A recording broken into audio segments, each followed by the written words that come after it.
మహాభారతం తత్వార్థం మనం చేసుకుంటున్నాం.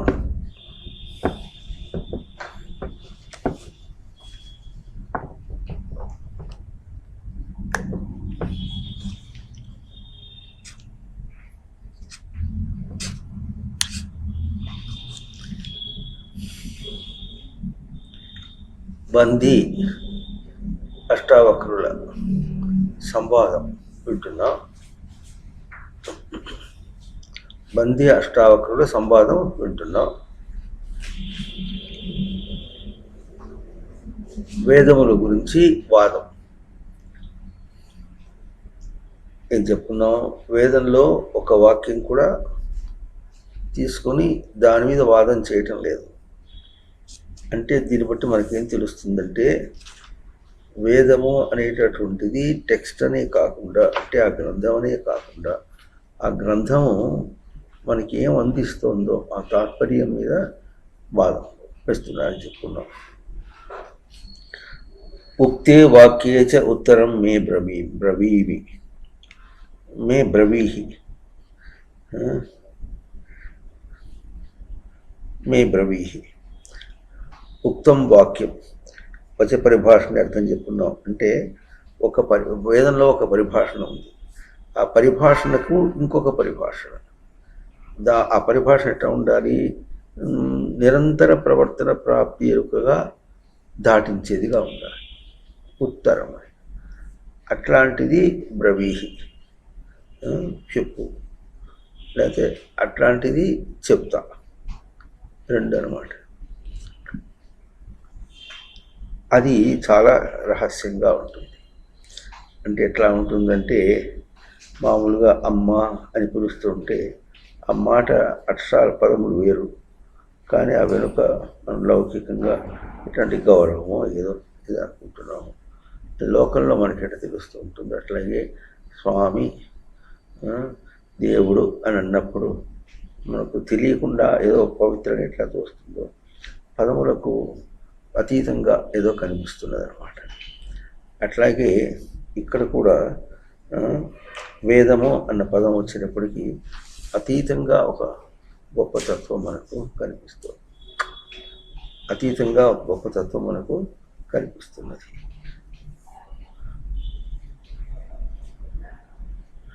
అది మనకు చెప్పడానికి దాని మీద వాదన చేస్తున్నా. అంటే వెర్బాటిం కాదు. వెర్బాటిం అంటే పదములతో కాకుండా పదం వెనుక ఒక భావం. యజ్ఞము, యాగము, కర్మ, జ్ఞానము, పదములని చాలా ఉన్నాయి. దాని వెనుక ఏం పలుకుతోందో పరిభాషగా పలుకుతోంది. పరిభాషణ అంటే పాలనగా చేసుకునేటట్లుగా భాష చేయడం, మాట్లాడుకునేటట్లుగా ఏది కనిపిస్తుందో అంటే పరిభాషణ. అంటే ఇప్పుడు చూడండి, మనం ఇద్దరు మాట్లాడుకుంటున్నారన్నా, అది మాటలాడుట. అర్థమైందా? అది మాటలాడుట వేరు. మాట్లాడుతున్నారా, బుద్ధి ఆడుకుంటున్నారా? బుద్ధి ఆడుతున్నారు. ఆ తేడా ఎట్లా ఉంటుందో అట్లాగే ఈ మాటలు కాకుండా వేదమునందు వెనక మనం బుద్ధి గ్రహింపుగా, మాటలుగా గ్రహించడం కాకుండా బుద్ధిగా గ్రహించడం ఎట్లా ఉంటుందో అట్లా దాన్ని అర్థం చేసుకోవటం అన్నమాట.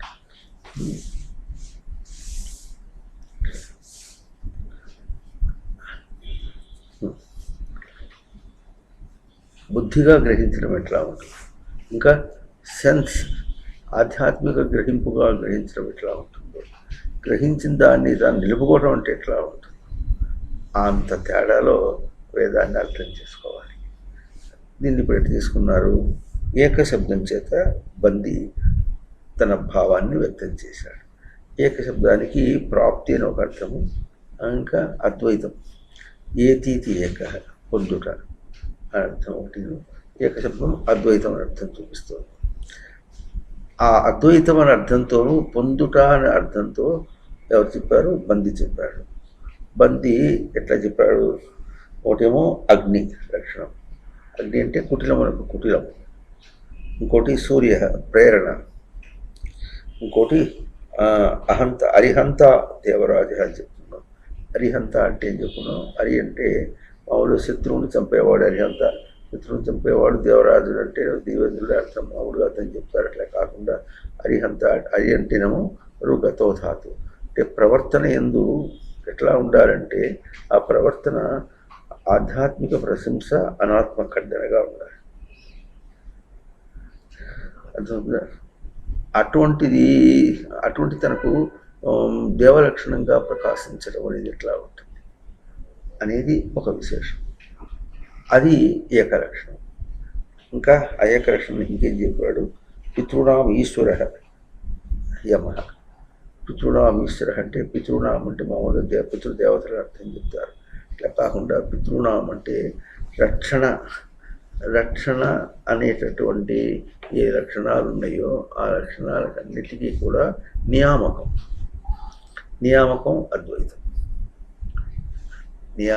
అద్వైతం అని ఈ విధంగా అద్వైతాన్ని 4 అంశాల్లో చెప్పుకుని వస్తే ఇప్పుడు ఇది ఏమంటున్నాడు, మనం దాన్ని మననం చేస్తున్నాం. ఎవరు? అష్టావక్రుడు ఏమంటున్నాడు, మననం చేస్తున్నాం. ఆయన ద్వైతము ద్వి అనే పదంతో తీసుకున్నాడు. ద్వి పదానికి 2 విధాలుగా ధాతువులతో అర్థం వస్తుంది. ఒకటేమో దమ ఉపశమే ధాతువు చేత తీసుకొని దాని వేయి తంతు సంత అనే అర్థం చెప్పుకున్నప్పుడు ఎట్లా వస్తుందంటే దుష్టమును అణచివేయటము, దాన్ని అల్లుకోవటం, దోషాన్ని అణచివేసుకుంటూ అల్లుకుంటూ పోవటం అన్న అంశము ద్విశబ్దం చూపిస్తుంది. ఇంకొక అర్థం ఏం చూపిస్తుందంటే ద్విశబ్దం సంబరణే ధాతువు చూపిస్తుంది. అంటే ఇప్పుడు ఈయన ఏం చేస్తున్నాడంటే అద్వైతానికి మీద ఆయన అద్వైతం ఒక పరిభాషణగా చేశాడు, ఏకశబ్దాన్ని వేదమునకు ఒక పరిభాషణగా చేశాడు. ఇప్పుడు దాని మీద పరిభాషణ చేస్తున్నాడు. ఎందుకంటే ఆయన ఏమన్నాడు? ఉక్తే వాక్యే ఉత్తరం. కనుక ఆ పరిభాషణకి ఇంకో పరిభాషణ చేయాలి అన్నమాట.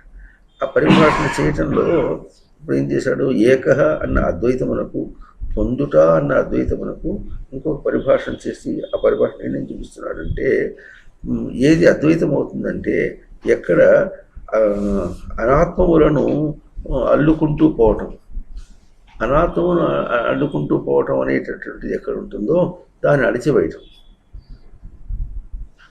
లేదా ఇంకా ఏంటంటున్నారు, ఈ ద్వైతం ఎట్లా ఉంటుందంటే అద్వైతాన్ని ఆవరింపచేస్తుంది. అద్వైతాన్ని ఆవరింపచేయటం అంటే అర్థం ఏంటంటే ఇంతకంటే గతి లేదు అని ఎవరు చేస్తారు? ఆ చేసే లక్షణమే ద్వైతం. ద్వి అన్నారు, ద్వైతం అని చెప్పట్లేదు. ద్విపదం తీసుకుని దానికి మళ్ళీ 4 పాదముల్లో 4 లక్షణాలు చెప్పుకుంటూ వచ్చారు. దానిలో ఒక పదం ఏం చెప్పుకున్నాం? దో ఇంద్రాగ్ని చెరతో వై సఖాయ వన్న. సఖాయ ఉంటేనేమో సమాన ఖ్యాతి అని అర్థం చెప్పుకున్నాం. సమాన ఖ్యాతిగా ఏమున్నాయంటే ద్వౌ ఇంద్రాగ్ని, ఇంద్రుడు అగ్ని అని ఉన్నాయి. అవి ఎట్లా ఉన్నాయి? చరత, ఇంద్ర చరత, అగ్ని చరత. ఇంద్రుడు చరించడము, అగ్ని కూడా చరించడం. ఇంద్రుడు చరించడం అంటే చరగతి భక్షణం, అంటే ప్రవర్తింపచేసిన దాన్ని వాళ్ళ చేత స్వీకరించేటట్టుగా చేయటం. ప్రవర్తింపచేసింది స్వీకరింపచేయటం, అది ఎవరి చేత అని అర్థం కాదు. అవన్నీ కూడా ధర్మంగా చెప్పడము, ధర్మాన్ని చెప్పిన దాన్ని ధర్మితో చెప్పడం. ధర్మాన్ని చెప్పడం అంటే ధర్మం ఎట్లా ఉంటుంది? ధారణ. అర్థం చెప్పుకున్నాం చూడండి. దేహం ఉంది, బుద్ధి ఉంది. బుద్ధి అభౌతికం అంతేనా? లేకపోతే ఒక నిజాన్ని ధారణ చేసాం, అది అభౌతిక స్వరూపం. అది వేరు, మనిషి చెప్పడం వేరు. మనిషి ప్రయోగం ఎట్లా ఉంటుందంటే మనిషి ఒక దేహం తెచ్చుకున్నాడు, దేహంతో ప్రవర్తిస్తున్నాడు, అవునంటున్నాడు, కాదంటున్నాడు, చేతనైనాడు, చేత కాకపోవట్లేదని. ఇవన్నీ విషయంతో పోల్చుకుని చేతనైంది, చేత కాకపోవటం అనేది బయట ప్రయోగంలో ప్రవర్తనలో మాట్లాడాలన్నమాట. కానీ దీనికంటే ఎందుకు తేడా వస్తుందంటే ధారణ తేడా. మన మామూలు భాష ఎట్లా ఉంటుంది? చెప్పింది అర్థం చేసుకోకపోతే తేడా వస్తుంది. చెప్పింది అర్థం చేసుకోకపోతే తేడా వస్తుంది. అర్థం చేసుకోవటం అనే పని మనం ప్రసిద్ధంగా చెప్పేది. ఇక్కడ ధారణ చేయటం అన్నమాట. చెప్పింది ధారణ చేయి. ధారణ చేయడంలో తేడా వస్తే అప్పుడు ఆచరణలో తేడా వస్తుంది.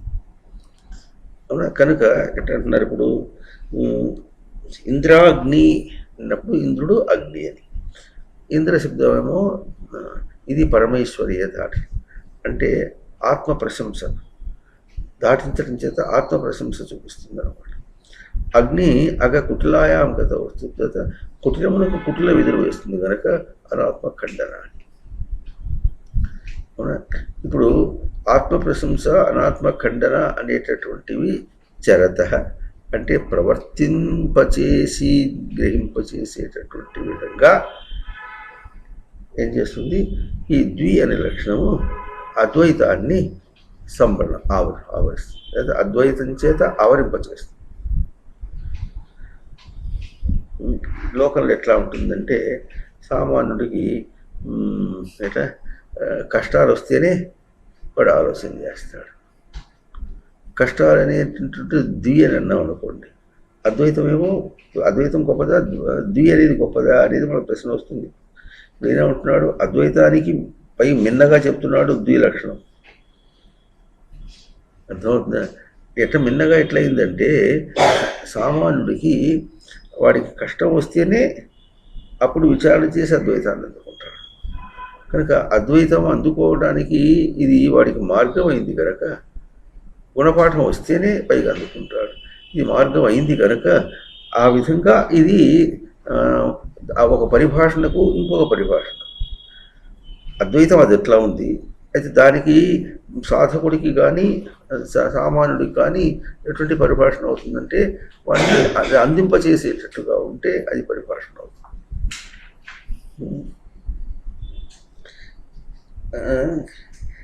ఇంకోటి దో దేవర్షి నారద పర్వతం, రెండవ చరణం, మొదటి పర్వచరణం వరకు, మొదటి పాదం వరకు పోయిన వారం చెప్పుకున్నాం. రెండవది ఇట్లా ద్వౌ దేవర్షి నారద పర్వతం. ఈ ద్వౌ అనే లక్షణము మళ్ళీ చెప్పుకుంటాం. ద్వౌ అంటే ఎట్లాగూ అనాత్మను అణచివేయటం, అణచివేసుకుంటూ అల్లుకుంటూ పోవటం. అర్థమవుతుందా?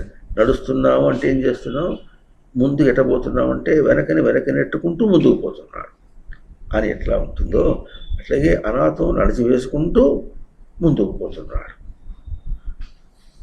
అర్థమవుతుందా? కనుక దాన్ని అద్వైలక్షణం ఇంకో విధంగా ఎట్లా ప్రవర్తిస్తుందంటే దేవర్షి నారద పర్వతం అన్నాడు. దేవర్షి అంటే దేవ ఋషి, దేవానాం ఋషి, లేకపోతే ఋషి దేవ చ అసౌ ఋషి చ, అంటే దేవలక్షణంతో కూడుకున్నటువంటి ఋషి లక్షణం. వీళ్ళు ఎట్లా ఉంటుందంటే ముందు ఋషి, రాజర్షి, ఋషి, రాజువైతే రాజర్షి, ఆ తర్వాత అవుతాడు బ్రహ్మర్షి, దేవర్షి, బ్రహ్మర్షి, అంటే దేవతలలో ఋషి, రాజుల్లో ఋషి, బ్రహ్మర్షి, బ్రాహ్మణుల్లో ఋషి అని ఈ విధంగా ఎట్లా వస్తున్నాడో అట్లా వచ్చిన ప్రకారం ఇప్పుడు దేవర్షి అన్నారు. దేవతలతో ఋషి, ఋషి శబ్దానికి రుగతో ధాతు ప్రవర్తన.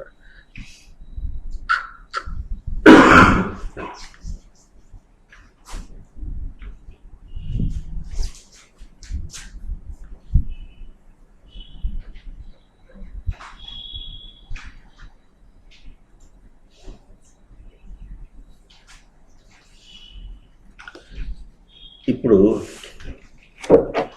ఇది మనకు పరిచయమైనటువంటిది, ఇది దేవలక్షణం.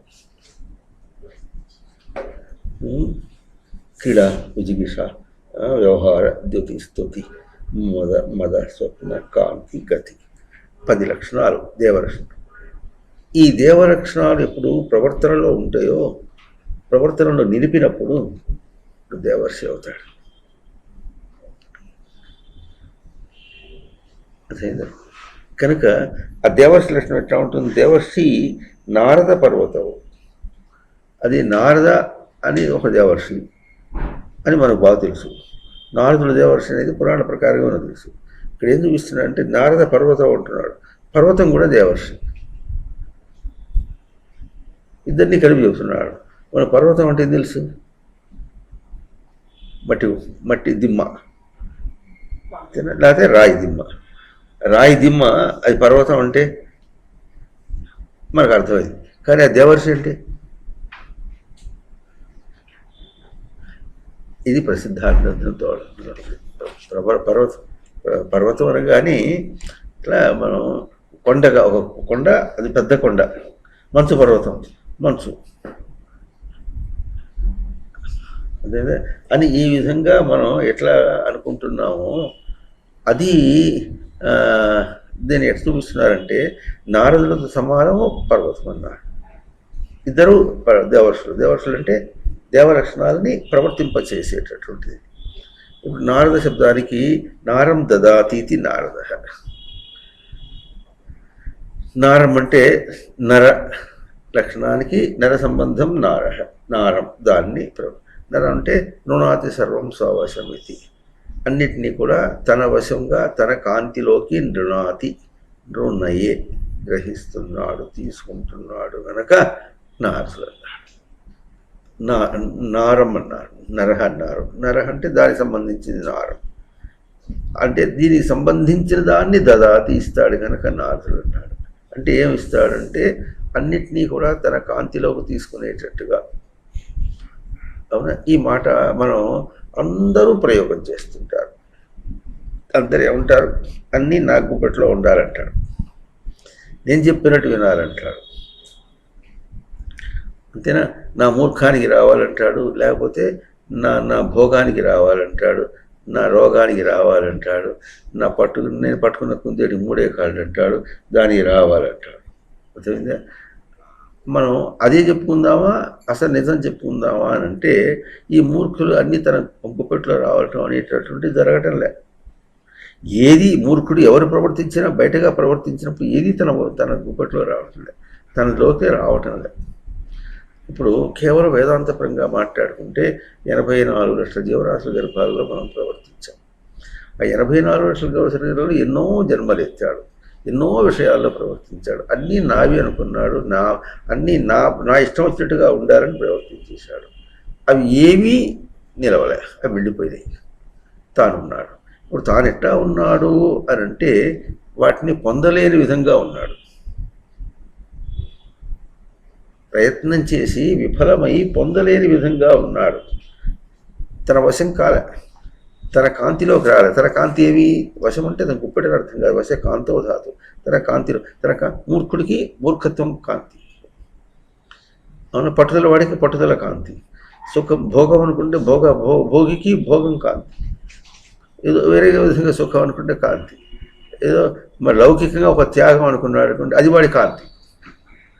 అట్లా ఎన్నో ప్రయోగాలు చేశాడు మనిషి. ఎన్ని ప్రయోగాలు చేసినప్పుడు కూడా అవి ఏమీ తనకు దక్కలే. అర్థమవుతుందా? అయితే దక్కకుండా ఇప్పుడు ఏమైంది? ఇప్పుడు ఉదాహరణకి తన వారెందు తనకు మిక్కిలి ప్రీతి అన్నాడు. ఇప్పుడు ప్రీతిని అభ్యాసం చేశాడా, తన వారిని చేర్చుకోవడానికి అభ్యాసం చేశాడా, తన వారి యందు ప్రీతి అంటే ఎట్లా ఉంటుంది అభ్యాసం చేశాడా, లేక తనను అభ్యాసం చేశాడా? నేను అన్నదాన్ని అభ్యాసం చేశాడా? ఏం మిగిలింది తనకు? నేను అనేది మిగిలింది. కానీ నేనులో నావారు అనుకున్నటువంటి వాత్సల్యం మిగిలింది అనుకుందాం అనుకోండి. ఈ వాత్సల్యం ఉండటంలే, నేను ఉంటుంది, వాత్సల్యం వెళ్ళిపోతుంది. అది అంటే ఇప్పుడు నేను యొక్క ప్రయోగమా, వాత్సల్య ప్రయోగమా? ఆ ప్రశ్న వస్తుంది అక్కడ. మనం తెలియపోయినప్పుడు కూడా ఆ ప్రశ్న వస్తుంది. ఇది దేవర్షి. ఎక్కడ వస్తుంది? క్రీడా విజిగీష. మన ప్రతిదీ ఎట్లా వస్తుందంటే మన ప్రవర్తనకి ఈ 10 లక్షణాలు చెప్పారు. మన ప్రవర్తన 10 అంశాల్లో ఎట్లా ఉంటుంది. ఒకటేమో క్రీడ అంటే ప్రవర్తనగా వస్తుంది. ఆ క్రీడకి ఏమొస్తుంది? అక్కడ విజిగీష, జయించుట అన్న అంశం ఉంటుంది. ప్రవర్తనలో జయించుట ఇంకో అంశం. దానిలో ఇంకా ఎట్లా ఉంటుంది? వ్యవహారం చేయటం ఉంటుంది. తర్వాత దానికి తను వెలిగించుకోవటం. మూర్ఖుడు వెలిగించుకోవడానికి ప్రయత్నం చేస్తాడు. అది ఎవరిని నిలుస్తుందా? అవునా? ఆ తర్వాత ఇంకా దాని యందు ఏదో విలువ కడతాడు. తన విలువ, అవతల విలువ, మొత్తం విలువ కట్టడానికి ప్రయత్నం చేస్తాడు. దీని విలువ ఇది అని. అక్కడి తర్వాత ఏం చేస్తాడు? దాన్ని ధారణ చేయడానికి ప్రయత్నం చేస్తాడు. ఆ ధారణలో హర్షమును పొందడానికి ప్రయత్నం చేస్తాడు. ఇంకా దాని ఎందు తృప్తి అనుకుంటున్నాడు. కూతురు పెళ్ళైపోతే తృప్తి, రేపు ఏదైనా అల్లుడు మొట్టకాయలు ముడితే అప్పుడు ఏడు. అర్థం అవుతుందా లేదా? అంటే తృప్తి, ఇప్పుడు తృప్తి అంతా దేని తృప్తి? అది ఎంతవరకు తృప్తి అంటే గుణపాఠం వస్తుంది. కూతురు పెళ్ళైనప్పుడు ఒక తృప్తి, రేపు గుణపాఠం వస్తే అప్పుడు తృప్తి. అయితే తృప్తి తీసుకుంటున్నాడా అంటే పెళ్ళయిందని సంతోషము, మరి మొట్టకాయలు ముట్టాడని ఏడుపు అని తీసుకుంటున్నాడు. కానీ తన గ్రహింపుకి ఏమందిందనే మాట తీసుకోవడం లేదు. దానికి అవకాశం ఇస్తుంది. అంటే ఇప్పుడు క్రీడ అనేది, ఇప్పుడు ప్రవర్తన అనేటప్పుడు కూడా ఈ 10 అంశంలో ఉండి దీంట్లో ఎంతవరకు ప్రవర్తించావు అనేటటువంటిది మళ్ళీ ఇట్లా శక్తి, జ్ఞాన, తేజో, వీర్య, బల, ఐశ్వర్యములు భగవాన్ లక్షణములు. అర్థమైంది? ఎప్పుడు కూడా క్రీడ ప్రవర్తన అంటే ఈ 20 లక్షణాలు, ఈ 16 లక్షణాలు, ఈ 10, ఇవి 6 లక్షణాలు, 16 లక్షణాలు. అయితే అది ఎప్పుడు సరిగ్గా ఉంటాయి? ఈ 16 లక్షణాలు స్పష్టంగా ఎప్పుడు ఉంటాయంటే ఈ స్మృతి ఉంటే, సచ్చిదానంద స్మృతి ఉంటే స్పష్టంగా ఉంటాయి. అయితే మనిషి ఏం చేస్తున్నాడు? ఈ సచ్చిదానంద స్మృతి అనేది వదిలేసి ప్రవర్తనకి 16 లక్షణాలు ప్రయోగం చేస్తున్నాడు. మన ప్రవర్తన ఈ 16 లక్షణాల్లోనే ఉంటుంది, 16 అంశముల్లోనే ఉంటుంది. నువ్వు ఏ ప్రవర్తన చేసినా సరే దానిలో మళ్ళీ ఏమొస్తుంది? జయిస్తే ఈర్ష్య, అసూయ ఇవన్నీ కూడా అవేమొస్తుంది? దాన్ని చిలువలో కట్టుకుంటుంది, అనాత్మ రూపాలను కల్పించుకుంటుంది. అవి అనాత్మ రూపాలు. అర్థమవుతుంది తెలిసిన? ఇవి ఏమిటివి? క్రీడ యొక్క లేక కర్మ యొక్క అంశములు ఇవి. అర్థమవుతుంది? కర్మ అంశములు వేరు, ఆ కర్మ కల్పించుకునేటటువంటి బయట క్రీడ, కామక్రోధ లోభ మోహమల మత్సరములు ఇవన్నీ కూడా, మరి త్రిగుణాత్మకములు ఇవన్నీ కూడా దాని మీద అల్లుకుంటాడు. బయటికి అనాత్మలు అల్లుకుంటాడు. ఈ అనాత్మలు అల్లుకుంటూ పోతుంటే ఏం చేస్తాయి? ముట్టికాయ పడతాయి. అంతే, ముట్టికాయ ముట్టి మన ప్రవర్తన అంతా కూడా అద్వైతం మీద ఆవరిస్తుంది. అంటే నీకు అద్వైతం తప్ప వేరే ఉపాయం లేదు అని దాని గుప్పట్లోకి తీసుకెళ్తుంది. తన గుప్పట్లోకి తీసుకెళ్తుంది. అది చెప్తున్నాడు ఇప్పుడు. అది దాన్ని ఏమంటున్నాడంటే దేవర్షి అనే పదం వాడాడు. దేవర్షి అంటే ఇప్పుడు దేవ అంటే 16 అంశములు, ఇవి ప్రవర్తింపచేయటం 16 దేవర్షి. ఇవి ఎట్లా ఉంటుందంటే అవి అన్నీ తన వశంలో తీసుకోవటం. అంతేనా? నృణాతి సర్వం స్వవశమితి, తన కాంతిలోకి తీసుకోవటం. తన ప్రవర్తన కాంతిలో తీసుకుంటాడా, గ్రహింపు కాంతిలో తీసుకుంటాడా, లేక తన జ్ఞానమునకు కాంతిలో తీసుకుంటాడా, స్మృతి యొక్క కాంతిలో తీసుకుంటాడా, ఉనికి యొక్క కాంతిలో తీసుకుంటున్నాడా, ఎక్కడ తీసుకుంటున్నాడు? ఇవన్నీ అక్కడ ప్రవర్తించడానికి వెళ్ళినప్పుడు వెంటనే ఈ ప్రశ్నలు మనకు ఉదయిస్తుంది. అయితే మనకేం తెలియకుండా దాన్ని ఒక క్రియ రూపంలో తీసుకెళ్ళిపోతున్నాం. గ్రహింపు దగ్గరికి వచ్చినప్పుడు ఏమొస్తుంది? ఈ ప్రశ్నలు ఉదయిస్తాయి. అన్ని చివరికి ఎట్లా వస్తుంది? తన మీ దగ్గర వస్తుంది. ఎవరు చెప్పుకున్నాం మనం? ఇట్లా ముఖరితమణి వంజీరమని. ఇందాకేమేసుకున్నాం? కూతురు పెళ్ళయింది అన్నప్పుడు, ఏదో జరిగింది అన్నప్పుడు, అది జరిగినప్పుడు దానివల్ల సుఖం వచ్చిందా? చివరికి తన గ్రహింపు వల్ల తన సుఖం వచ్చింది. ఏం గ్రహించాడు? ఏమి ఇప్పుడు గ్రహించాడు? ఏమి తనని గ్రహించాడా, లేక మరి ప్రయోగం చేసినటువంటి పూర్వపు విషయాలని గ్రహించాడా, పోయినటువంటి జన్మల్ని గ్రహించాడా, అక్కడ నేను అనుకున్నవి గ్రహించాడంటే అవి గ్రహించి ఏమి కలిగింది? తనకి ఏం మిగిలింది? తన దగ్గర మిగిలింది. అయితే అవన్నీ పోయినప్పటికీ కూడా వాటి వాసనలు గ్రహించాడు అందాం అనుకోండి. పూర్వవాసనలని, జన్మాంతర వాసనలని బట్టి జన్మాంతర వాసనలు గ్రహించాడు అనుకుంటుంటే జన్మాంతర వాసనలు అనేటటువంటి వాసనలు ఉండటం లేదు, అవి నిఖరంగా ఉండటం లేదు. విషయాల్లో అవి కెలకబడుతున్నాయి, చితకబడుతున్నాయి. ఇదా లేదా? పంది జన్మలో ఉన్న వాసనలు ఇప్పుడు ఉంటాయా? ఉందా? అది ఎప్పుడు తన ప్రవర్తనలు ఎట్లా ఉంటాయంటే ఆ వాసనని చితకబడిచేటటువంటి రూపంలోనే ఉంటుంది. అది చూపిస్తున్నాడు ఇక్కడ ద్వి శబ్దంతో. ఇంకా పైన చెప్తున్నాడు. ఇప్పుడు నారదం అంటే ఎట్లా ఉంటుందంటే, ఈ నారం అన్నీ తన వశం చేసుకోవటం ఉన్నప్పుడు నేను నా వంశం అన్నప్పుడు ఆ నేను ఎట్లా ఉంటుంది?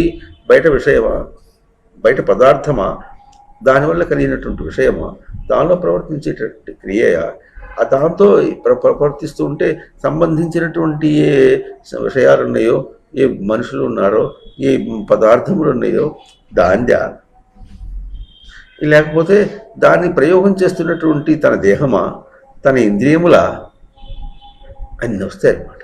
అంటే వశం చేసుకోవటం ఉంది. ఎవరు వశం చేసుకుంటున్నాం?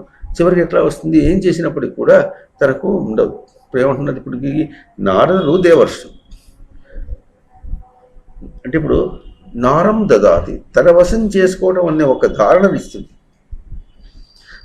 ఇచ్చి ఏం చేస్తుంది? తన వశం చేసుకోవటం ఉన్నటువంటి దాన్ని ఎంతవరకు నిలుపుతాడు వీడు? ధారణ ఎంతవరకు నిలుపుతాడు అంటే, ఇప్పుడు తన వశం చేసుకోవటం అన్నప్పుడు దాన్ని తన వశం చేసుకుంటున్నాడా, ధారణను తన వశం చేసుకుంటున్నాడా, లేక తననే తన వశం చేసుకుంటున్నాడా? ఆ ఇవ్వటమే నారద లక్షణం. ఎట్లాగైతే ఆయన పతంజలి ఏం చెప్పారు? గ్రహీతృ గ్రహణ గ్రాహ్యేషు తత్సతదంజనత అన్నట్టు చెప్పారు. అట్లాగే అన్ని తన వశం చేసుకోవటం అనేది ఎట్లా ఉంటుందంటే, బయట ఉన్నటువంటి క్రియ రూపంలో తన వశం చేసుకుంటున్నాడా, ఇంద్రియ చేష్ట రూపంలో తన వశం చేసుకుంటున్నాడా, లేక తన స్మృతి రూపంలో తన వశం చేసుకుంటున్నాడా అన్న ఆ ప్రశ్నను ఇచ్చి ఆ ప్రశ్నకి సమాధానంగా ఎట్లా తీసుకోవటము, ఆ ప్రశ్నను ఇవ్వటం అనేది నారద లక్షణం. దాన్ని ఎట్లా చేస్తుంది? దేవర్షి నారద గారు. ఆ ప్రశ్నలు తీసుకోవటం, ఈ ప్రశ్నను ప్రతిదానికి ఎట్లా చూపిస్తుంది? ఈ 16 లక్షణాలు చూపిస్తుంది, 16 అంశములు చూపిస్తుంది. ఈ 16 అంశముల్లో ఎట్లా తీసుకుంటున్నావు? అవునా? అది ఎట్లా ఉంటుంది? అది తీసుకుని దాన్ని ఎట్లా ప్రవర్తింపచేస్తున్నావు? దేవర్షి అంటే దేవ ఋషి. ఆ 16 అంశములుగా తీసుకుని ఎట్లా ప్రవర్తింపచేస్తున్నావు అని ఒక తీరుగా ఉంటుందట. ఇంకోటి దేవర్షి పర్వపూరణే ధాతు.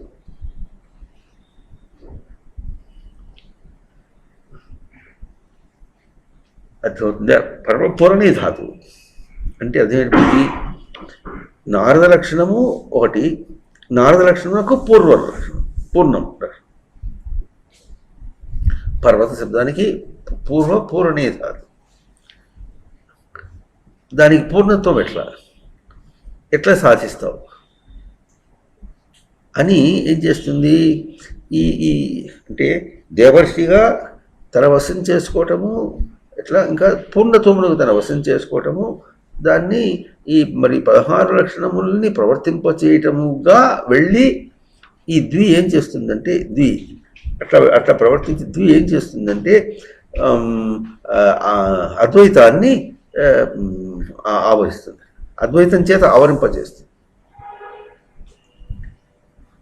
అదేవిధంగా అద్వైతం చేత ఆవరింపజేస్తుంది అంటే అర్థమయ్యేటప్పటికి అద్వైతం ప్రవర్తన ఎట్లా ఉంది? అద్వైతం అంటే ఎట్లా చెప్పుకున్నాం? అద్వైతం అంటే రెండవది లేదు. ఇప్పుడు మరి 84 లక్షల జీవరాశుల గర్భాల్లో ప్రవర్తించినప్పటికీ కూడా అవి ఏవీ లేవు. ఇప్పుడు తాను ఒక్కడే ఉన్నాడు, తన గ్రహింపు ఒక్కటే ఉంది, అద్వైతం అది. అవునా? ఈ అద్వైతం ఏం చేసిందంటే అవతల వాటన్నింటినీ కూడా ఆవరించింది. అద్వైతం తను తాను గ్రహించడం అనే అద్వైతం ఏం చేసింది? అవతల వాటన్నింటినీ ఎట్లా ఆవరించింది అంటే, అది దేవర్షి నారద పర్వతములాగా పూర్ణత్వానికి ఆవరించింది. అంటే పూర్ణత్వం అంటే అద్వైతమునకు పూర్ణత్వాన్ని ఇచ్చింది. ఎట్లా పూర్ణత్వాన్ని ఇచ్చింది? నువ్వు ససేవర ఎంత ప్రయత్నం చేసినప్పటికీ నీ వల్ల కాదు, బయట దాన్ని ఏమి తీసుకోలేవు. అర్థమవుతుందా?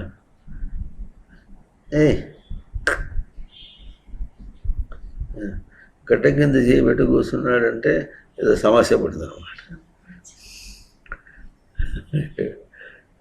కనుక ఎట్లా నీ వల్ల కాదు, నువ్వు ఏం చేయలేవు అన్నటువంటి ఆ అంశాన్ని అందించేటటువంటి ప్రవర్తనగా నోటి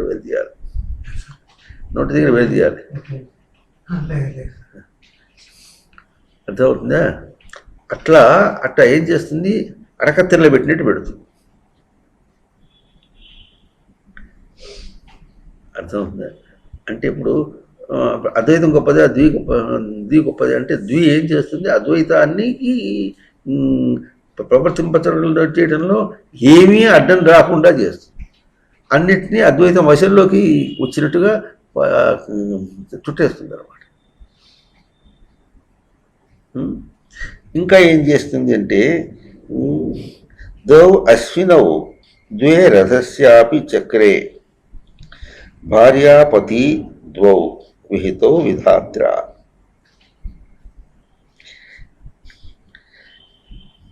ద్వౌ అశ్వినౌ అన్నారు.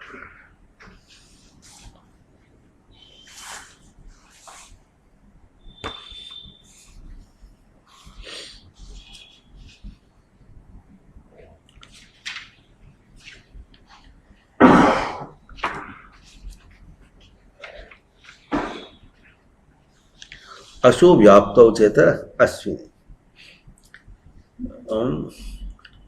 వ్యాప్తి అన్న అర్థం ఎట్లా చూపిస్తుందంటే, వ్యాప్తం అంటే విశేషణ ఆప్నోతి ఇది వ్యాప్తి. ఆప్నోతి అంటే పొందుట, మళ్ళీ అసలు విశేషంగా పొందుట. విశేషంగా పొందుట అన్న అశ్విని లక్షణము ఇక్కడ ఈ దోవని వీడు చెప్పేశాడు. అంటే అక్కడ ద్వియ లక్షణం ఎట్లా చూపిస్తుందంటే అశ్విని రూపంలో. ఈ అశ్విని మళ్ళీ అశ్వినవు అన్నాడు అంటే అక్కడ రెండుగా ద్వివచనం. అది ద్వివచనం కనుక అశ్విని అంటే విశేషంగా పొందుట అన్నటువంటి వాటికి రెండు ద్వివచనాలు చూపిస్తున్నారు. ఎక్కడ అద్వైతాన్ని ప్రవర్తింపచేయటంలో ఈ ద్వి అనేటటువంటి ఎట్లా దాంతో ఆవరింపచేస్తుందో, అద్వైతం చేత ఆవరింపచేస్తుంది ఎట్లాగో ఆ చేయటంలో రెండు విధాలు ఎట్లా వస్తుంది, అదే అర్థవాద లింగం. ఆత్మ ప్రశంస, అనాత్మ ఖండన. అది పొందింపచేస్తుంది. ఈ పొందింపచేస్తుంది అన్నమాట ప్రత్యక్ష ప్రమాణం. మనకు మళ్ళీ చెప్పుకుంటున్నాం, ఇంతవరకు ఈ క్షణం వరకు ఏం జరిగినో అవన్నీ కూడా అవి ఎట్లా పోయినాయి అంటే ఆత్మ ప్రశంసగా తను నిలిపి అనాత్మ ఖండనగా దాన్ని తీసేస్తుంది.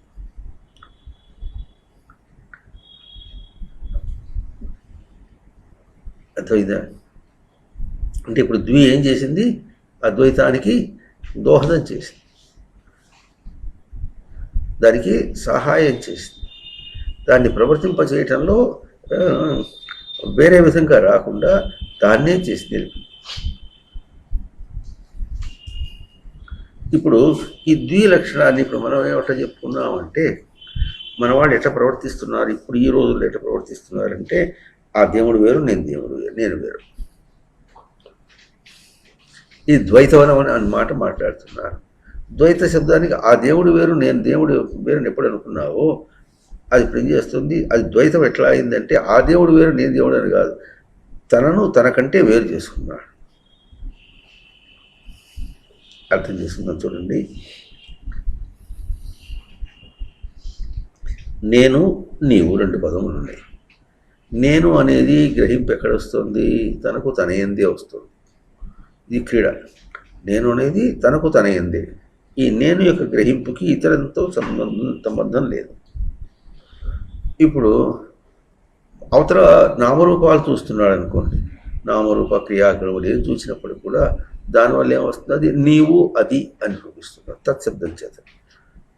అర్థమైంది? నీవు అనేది ఏమంటే చూపిస్తుందంటే ప్రాణవాచకంలో చెప్పినప్పుడు, పుంలింగంలో చెప్పిన, స్త్రీలింగంలో చెప్పినప్పుడు కూడా అది అనేది ఎప్పుడు వస్తుంది? నపుంసలింగంలో అప్రాణవాచకం అన్నారు. అంటే ప్రాణం లేని దానికి వాచకంగా అని వ్యాకరణంలో కొన్ని పదములు చూపిస్తారు అన్నమాట. అంటే తనకంటే వేరంటే ఏమిటి? తనను గుర్తించుకోవటం కంటే వేరుగా. తనకంటే అర్థం ఏంటంటే తనను గుర్తించుకోవటం కంటే వేరుగా గుర్తింపబడింది ఏదో అది నీవు శబ్దం చేత. అర్థమైంది? అయితే ఇప్పుడు దాన్ని ఏమంటున్నారంటే నీవులు ఎక్కడున్నారు? మనుషుల్ని ప్రకటించి నువ్వు అంటే ఎవరు ఏమంటారు? నేను అంటాడు. ఆ తేడా ఎట్లా ఉందంటే అక్కడేమో నేను నీ గుర్తింపు ఎట్లా ఉంది? అభౌతికంగా తనలో తానకు గుర్తింపు ఉంది. అయితే మనం ఏం చేస్తున్నాం? దాన్ని గుర్తించకుండా నామరూపాలు గుర్తిస్తున్నాం. నామరూపాలు గుర్తించి నీవు అంటున్నాం.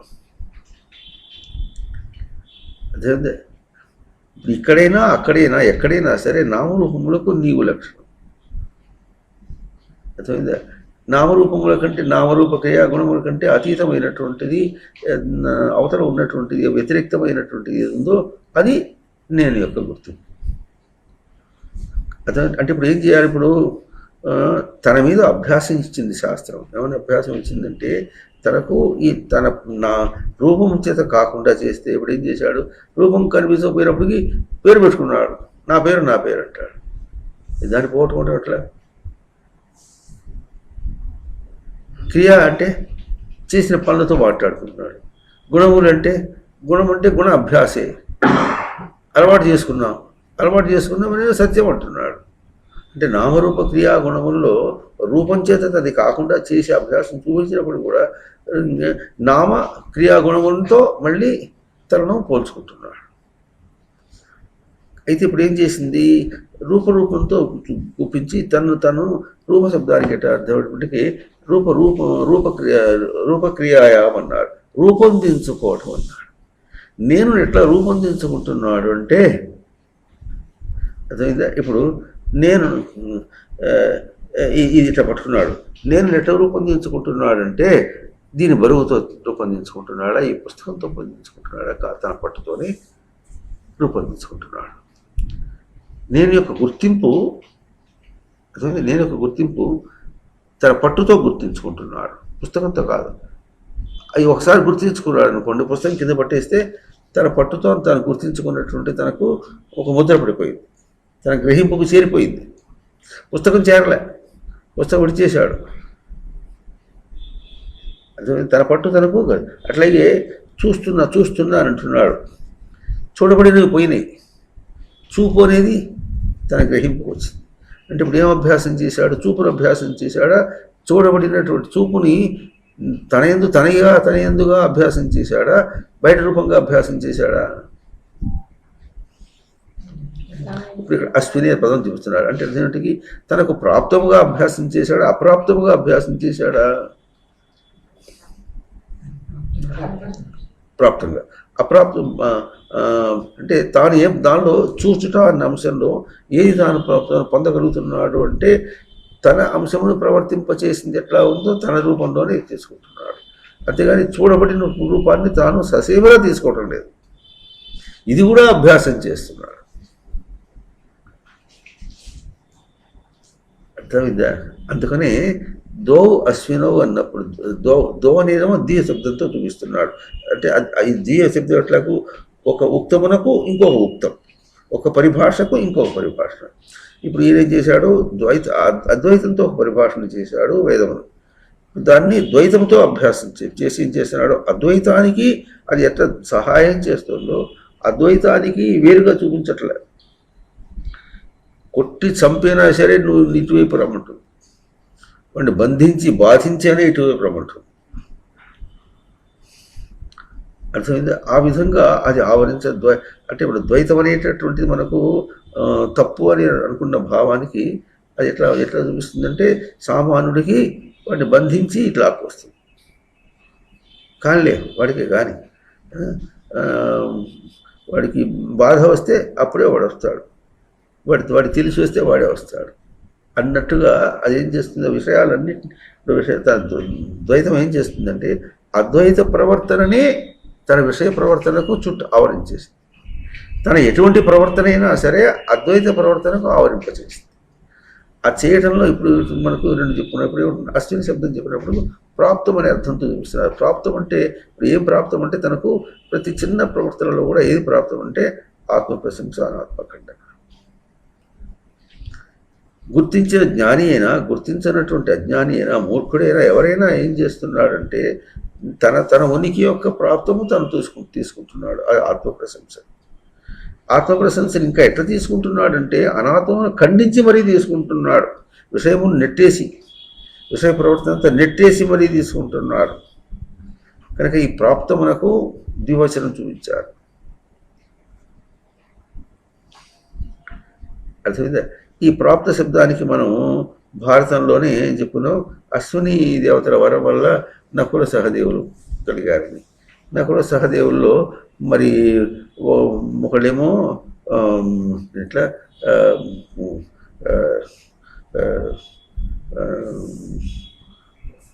వాడిద్దరూ దేవతలకు చికిత్స చేసే దేవతలని. ఒకటేమో యుక్తిగా చెప్పుకున్నాం, ఇంకోటేమో పాండిత్యంగా చెప్పుకున్నాం. అదే అంటే లోకంలో ధారణ దెబ్బతింటే, తన స్వరూపం యొక్క ధారణ దెబ్బతింటే తనకు చికిత్స చేయగలిగినవి రెండు. ఒకటేమో యుక్తి, అంటే యుక్తి చేత మళ్ళీ తాను చికిత్స చేయబడి మళ్ళీ తన స్వరూపానికి రాగలుగుతాడు. లేదా పాండిత్యం అంటే పడి గతవుతాడు, ప్రవర్తన చేత, ఆత్మ ప్రవర్తన చేత రాగలుగుతాడు, యుక్తి చేత లేక ఆత్మ ప్రవర్తన చేత. అది రెండు తనకు చికిత్సలు అవుతాయి అన్నమాట.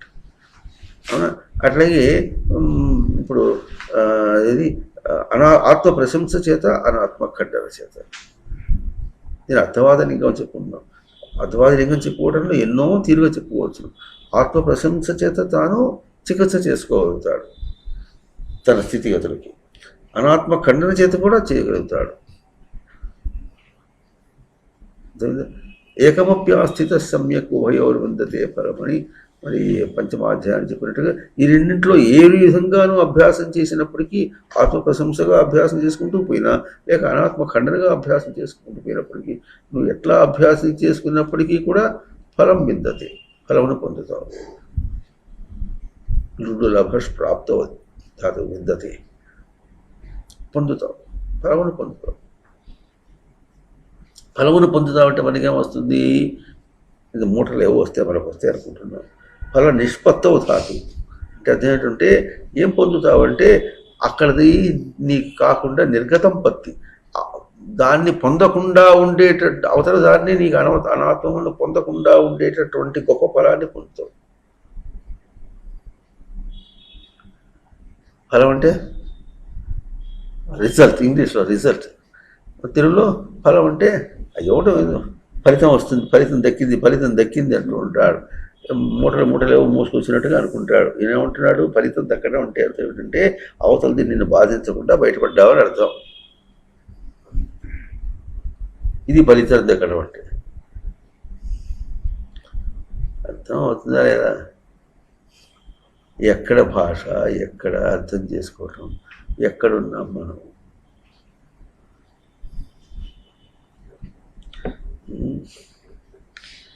కనుక అశ్వినవు, ఇంకా ద్వౌ అశ్వినవు ద్వే రథ అని ఈ విధంగా చెప్పుకుంటూ వస్తున్నాడు. కనుక ఇప్పుడు మనం ఏం చెప్పుకుంటున్నాం? అద్వైతాన్ని ఆవరించడం ఎట్లా? అద్వైతాన్ని ఆవరించి లేక అద్వైతాన్ని ప్రవర్తింపచేయటంలో అనాత్మ ఖండ యొక్క అల్లుడుకు పోయేటట్టుగా అద్వైతం ఉండేటట్టుగా చేయటంలో ఏం చేసింది? ఇప్పుడు ద్వే లక్షణము ఏం చూపించింది? ఒకటేమో ఇంద్రాగ్ని స్వరూపం ప్రవర్తన చూపించింది, ఇంకోటేమో దేవర్షి నారద ప్రవర్తన చూపించి, ఇప్పుడు అశ్విని చూపించింది. ఆ చెప్పడంలో మనం గుర్తించడం ఎట్లా ఉందంటే, ఇంద్రాగ్ని అన్న ఏం చెప్పుకున్నాం? ఆత్మ ప్రశంస, అనాత్మ ఖండనే చెప్పుకున్నాం. అయితే అవి చెప్పుకున్నాడు ప్రవర్తనతో సఖాయం అన్నప్పుడు సమాన ఖ్యాతిగా ప్రవర్తన చూపించింది. ఎట్లాగో అట్లాగే ఇక్కడ దేవర్షి నారద శబ్దానికి దేవ శబ్దం కూడా ప్రవర్తనాత్మక క్రీడ శబ్దంలో 16 లక్షణాలను తీసుకుని దాని యొక్క ప్రవర్తన దేవర్షి లక్షణం అని, అది తన వశం చేసుకోవడం అని నారద లక్షణం అని పూర్ణంగా చేసుకోవడం ప్రవర్తన పర్వత లక్షణంగా చెప్పుకొని మాటిమాటిగా అదే చెప్తుంది. ఇప్పుడు అశ్విని చెప్పినప్పుడు కూడా చెప్పింది ప్రాప్తి అని అర్థం తీసుకుని చెప్పేటప్పటికి ఆత్మ ప్రశంసను పొందుతున్నాడు, అనాత్మ ఖండన గ్యారంటీగా పొందుతున్నాడు. అంతకంటే కూడా పొందట్లేదు, విషయం ఏది పొందట్లేదు. ఏది కావాలని అనుకుని ప్రవర్తించాడో అది వదిలేసి ఆత్మ ప్రశంసయే తను ఏమి కావాలన్నాడు దాన్ని అనాత్మంగా చేసి దాన్ని ఖండించి వదిలించుకుని తన ఆత్మ ప్రశంసలో ఉన్నాడు. అర్థం అవుతుందా లేదా? అట్లా ఉన్నాడు. ఇంకోటి ఏమన్నాడు? ద్వే రథస్యాపి చక్రే అన్నాడు.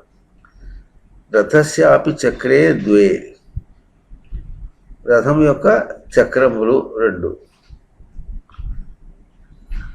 అర్థం అవుతుందా? రథం అంటే రమక్రీడాయాభాతం. మన మామూలు ప్రసిద్ధార్థం ఎట్లా ఉంటుంది, రథానికి ఎన్ని చక్రాలు ఉంటాయండి? 2 అని. 2 చక్రాలు అంటే 2 చక్రాలు అట్లా చెప్పాం అనుకోండి, 2 చక్రములు అద్వైతాన్ని ఆవరించినాయంటే, రథచక్రములు 2 అద్వైతాన్ని ఆవరించినాయంటే ఎట్లా ఉంటుంది? అట్లా కాదు. మనం ఆ స్థానంలో వెళుతూ ఉంటే, అటువంటి నిర్వచనంతో వెళుతుంటే ఆ నిర్వచనం చక్కగా లాగా వస్తుంది. ఎట్లా వచ్చింది ఇప్పుడు? చక్రే శబ్దానికి చక్రం అని, చక తృప్తో ప్రతిఘాతేశ, తృప్తి ప్రతిఘాతి. మళ్ళీ తృప్తి ప్రతిఘాతి అంటే తృప్తి దేని వల్ల వస్తుంది? ఆత్మప్రశంస వల్ల వస్తుంది. ప్రతిఘాతం దేని వల్ల వస్తుంది? అనాత్మ. ఈ ఘాత శబ్దానికి కూడా మళ్ళీ కొట్టి చంపడం అని అర్థం కాదు. హింసాగతి అర్థం చెప్పుకున్నాము. హింసాగతి అంటే ఎట్లా ఉంటుంది అంటే, అనాత్మని హింసించి ఆత్మని తీసుకోవడం. ఎవరినో కొట్టి చంపింది కాదు. ఈ 2 తనతో పోల్చుకునే కానీ బయట దాంతో పోల్చి కానే కాదు. అర్థమవుతుందా? బయట దాంతో పోల్చి కానే కాదు. ఇందాకేం చెప్పుకున్నాను, నేను నువ్వు చెప్పుకుంటూ మధ్యలో కొంత దాటి నామరూప క్రియా గుణములతో ఉన్నటువంటివన్నిటి కూడా అతిక్రమించి ఇక్కడ నేను అనే ఒక స్మృతి ఉంది. అక్కడ ఎక్కడ చూసినప్పుడు కూడా నేనే. ఇదేవేహ తదాముద్ర యదాముద్ర తదన్వేహ. ఇక్కడ ఏ స్మృతి ఉందో అక్కడ అదే స్మృతి ఉంది, వేరే ఏం లేదు. ఈ స్మృతి ఎట్లా ఉంది? చరప్రాణిలో అట్లాగే ఉంది, అచర ప్రాణిలో కూడా అట్లాగే ఉంది. ఇప్పుడు నీవు దేంతో వచ్చింది? ఇప్పుడు నేను కంటే వేరైనటువంటి ఏ గ్రహింపు ఉన్నదో ఆ గ్రహింపు అనే మాట వస్తే నేను కంటే వేరేది ఎట్లా గ్రహిస్తావు అసలు? అర్థమైందా? అయితే ప్రవర్తనలో ఉంది మనం అనుకుంటున్నాము, అది నీవు. అంటే నామరూప క్రియాగుణములతో గుర్తింపు అనేటటువంటి క్రియాగుణములు గుర్తింపు అనేటువంటిది నీవు అయింది. ఇంకా ఏదైనా సరే అది నీవు అయింది. అర్థమైందా? నీవు అయ్యి ఆ నీవు అనే ఇప్పుడు ఎక్కడుంది ప్రశ్న వేసుకుంటే, తన దగ్గరే ఉంది, నేనే ఉంది. అవునా? ఇప్పుడు నీవు ఎక్కడుంది?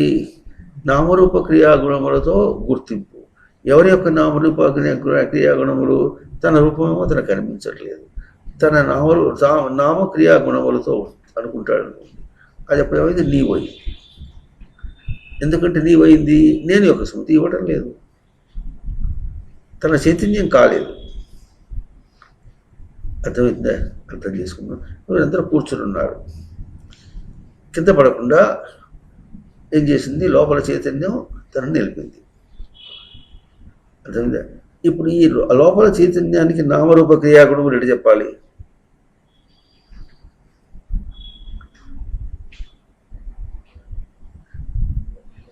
అర్థమవుతుందా? లోపల చైతన్యము కింద పడకుండా చేసింది. ఇప్పుడు తాను కూర్చున్నవాడైనాడా, చైతన్యమును నిలుపుకున్నవాడైనాడా? ఇప్పుడు తాను దేని చేత ప్రసిద్ధమైనాడు? తనకు నామం ఏమి? దేని చేత ప్రసిద్ధము?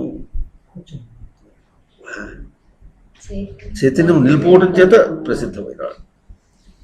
ఏం రూపొందించుకుంటున్నాడు? రూపశబ్దానికి ఏం రూపొందించుకుంటున్నాడు? తన చైతన్యం, తన యొక్క చైతన్యం యొక్క స్వరూపాన్ని రూపొందించి నిలిపితేనే దేహం కూర్చున్నాడు. అట్లాగే ఏమి క్రియ చేస్తున్నాడు? క్రియ అంటే క్రియతే ఇది క్రియ, చేయబడింది అని చెప్పుకోవాలంటే, చేయబడింది అని చెప్పుకోవాలంటే అప్పుడు కూడా క్రియారూపంగా చెప్పుకున్నాం. చేయబడింది ఏమిటంటే తన స్మృతిని నిలుపుకున్నదే, తన చైతన్యాన్ని నిలుపుకున్నదే జరుగుతున్నది. అంతేగాని కూర్చోవడం కూడా జరగలే, క్రియారూపంలో కూడా జరగలే. బయట క్రియ అంటున్నాం కానీ బయట క్రియారూపంలో కూడా అంటే చేయబడింది అని చెప్పుకోవడానికి కూడా అక్కడ ఏం లేదు.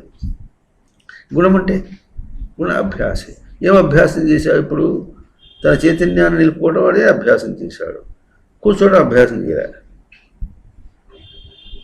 లేచాడు, నిలబడ్డాడు, రూపంగా అభ్యాసం చేయాలి, తన రూపంగా అభ్యాసం చేయాలి దాన్ని. అర్థమవుతుందా? ఇప్పుడు ఏం చేశాడు, తను చివరి నిలబడినా అదే చేశాడు. ఈ మధ్యలో పోయేవి ఇవన్నీ కూడా కూర్చోడం, నిలబడటం, పరిగెత్తడం, మాట్లాడటం, ఏ ఇంద్రియంతో ఏం చేశారనుకుంటున్నావు, అవన్నీ కూడా అవి ఏం చెప్తున్నది, తనకు తను తాను నిలుపుకోవటం చూపిస్తోంది, చక్రం చూపిస్తోంది. తృప్తి ఏమి ఇప్పుడు తనకు చక్రం ఎటు చూపిస్తోందంటే తన తృప్తి తను నిలుపుకుంటున్నాడు. ఏం ప్రతిఘాతం చేస్తున్నాడు, బయట దాంతో తన గ్రహింపు అనే మాట ఘాతమైపోయింది, తను వదిలేశాడు. అర్థమైందా? ప్రతిఘాతమైంది, తనకు ఆ స్వరూపం కావటం లేదు, అయిపోయింది. చక్రం తనే చక్రం, తనకు చక్రం, తన ప్రయోగంతో చక్రమే. ఆత్మప్రశంస, ఆత్మఖండన, తృప్తి, ప్రతిఘాతం, ఎటు చెప్పినా అదే అర్థం వస్తుంది. తృప్తి ప్రతిఘాతం ఉన్న ఆత్మప్రశంస, ఆత్మఖండనైనా ఒకటే జరుగుతుంది. ఇది ఎక్కడ రథస్య రము క్రీడయ ప్రవర్తన అయింది. అంటే కొత్తగా ఏమొచ్చింది ఇప్పుడు, అర్థమైందా? పాదములు మారుతూ పదములు చూపించుకుంటూ వస్తున్నప్పుడు ఏం మారిందంటే ఏం మారలే. చివరికి ఏమొస్తుంది, ఆత్మప్రశంస, ఆత్మఖండన, తన స్వరూపమే అది. ఒక ప్రవర్తన అనే పదం వస్తే ఆ రెండు వస్తాయి. కేవలం ఉనికితో మాట్లాడినప్పుడు అవి అసలు అవి లేవు. అంటే ఏమిటప్పటికీ ఉనికితో పోల్చి మాట్లాడినప్పుడు ప్రవర్తన లేదు, అది లేదు, ఇది లేదు. కానీ జారిపడ్డాము, పైకి ఎక్కుతున్నాము, సాధన అంటే సాధనలో ఏం చేస్తున్నావు అంటే, ఎట్లా చేస్తున్నావు అంటే, నిన్ను ఎట్లా అభ్యాసం చేయిస్తే అట్లా చేస్తున్నావు, ఎట్లా అభ్యాసం చేస్తున్నావు, ఇక్కడ నిన్ను గుర్తించాడు, అన్నింటిలో కూడా ఆత్మప్రశంస, ఆత్మఖండన. నువ్వు చేసేదే అది, అంతకంటే ఇంకోటి చేయటంలే. అర్థమైందే? విషయాత్మకంగా ఏ నామము, ఏ రూపము, ఏ క్రియో, ఏ గుణమో చెప్పుకున్నప్పటికీ కూడా అదే అవుతుంది. అయితే మనం ఏం చేస్తున్నామంటే, నామరూప క్రియాగుణములు అన్నీ కూడా ఆత్మప్రశంసానాత్మఖండనే చెప్తున్నప్పటికీ కూడా మనము ఆత్మప్రశంసానాత్మఖండన కంటే వేరైనటువంటి నామరూపములనే చూసుకుని ప్రవర్తిస్తున్నాం. అది తనకు నేనేదవుతుంది, అక్కడ ఏది నిజంగా ప్రవర్తిస్తున్నదో దాన్ని గుర్తించడం తనకు నేనవుతుంది. అవునా? అంటే ఇప్పుడు నీవు ఎక్కడికి, ఇప్పుడు తన దగ్గర వ్యవహారంగా చెప్పుకున్నప్పుడు దీన్ని నీవు అన్నా తన గ్రహింపే. అవునా? బయట పదార్థము ఏ మనుషులైనా నువ్వు అన్నా తన గ్రహింపే. అక్కడ వాడేమంటాడు, తను నేనుగా గ్రహిస్తున్నాడు.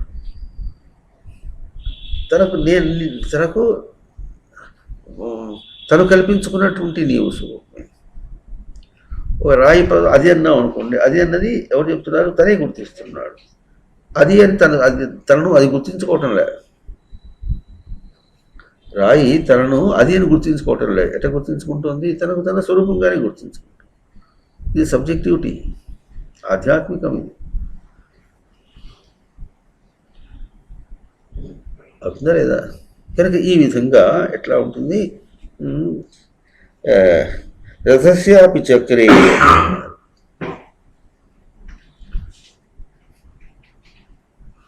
చక్రే ఏమవుతుంది, అద్వైతాన్ని ఆవరిస్తుంది.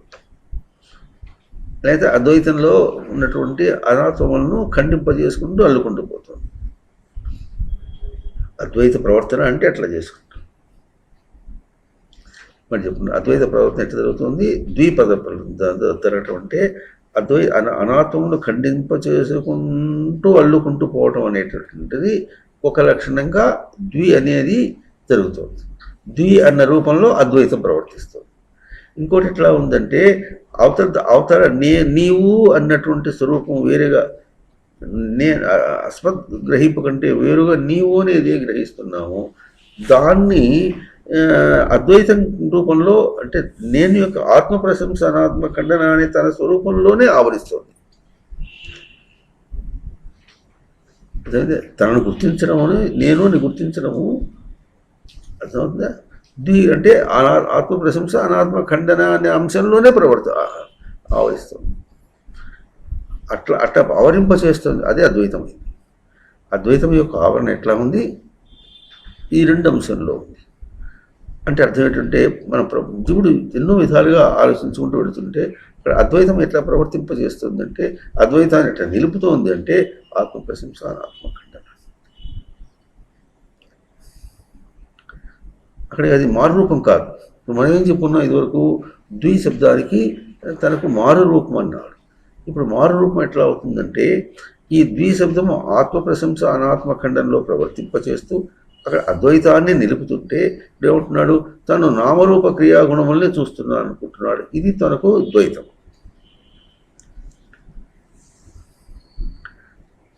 అర్థమైంది? ఇందాక ప్రసిద్ధి నామంటే ప్రసిద్ధి అని చెప్పుకున్నాం. దానికి ఏం ప్రసిద్ధం అవుతుంది? తనకు తన ఉనికే ప్రసిద్ధమైంది. అర్థమైంది? తన అంటే ద్విగూఢ శబ్దం కూడా తనకు తన ఉనికే ప్రసిద్ధమైతే తనకు సుబ్బయ్య అని పేరు పెట్టుకుని ఆ పేరు నేనంటాడు.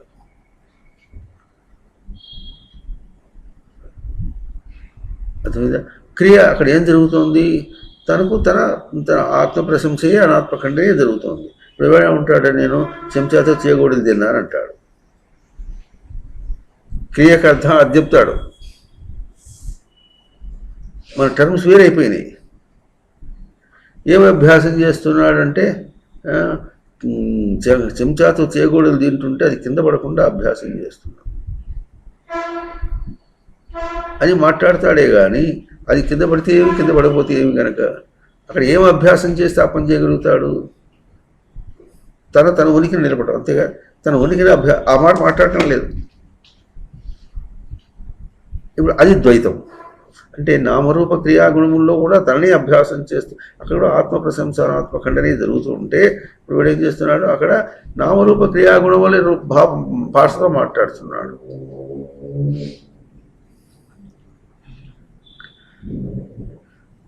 అదే అంటే ఇప్పుడు ఏమవుతుంది, ఉక్తే వాక్యే చ ఉత్తరం, ఉక్తము వాక్యము. అక్కడ వాక్యము అక్కడ ఏం చేస్తుంది, అద్వైతము మాట్లాడుతున్నప్పుడు అద్వైతము ద్వి అనే పదం కూడా ఏం చూపించిందంటే దానికి ఇంకా పుష్టినిస్తుంది, అద్వైతానికి పుష్టినిస్తుంది. ఎక్కడెక్కడ పుష్టినిస్తుంది, ఎట్లా పుష్టినిస్తుంది అంటే ఆత్మ ప్రశంస అనాత్మ ఖండన ద్వారా పుష్టినిస్తుంది.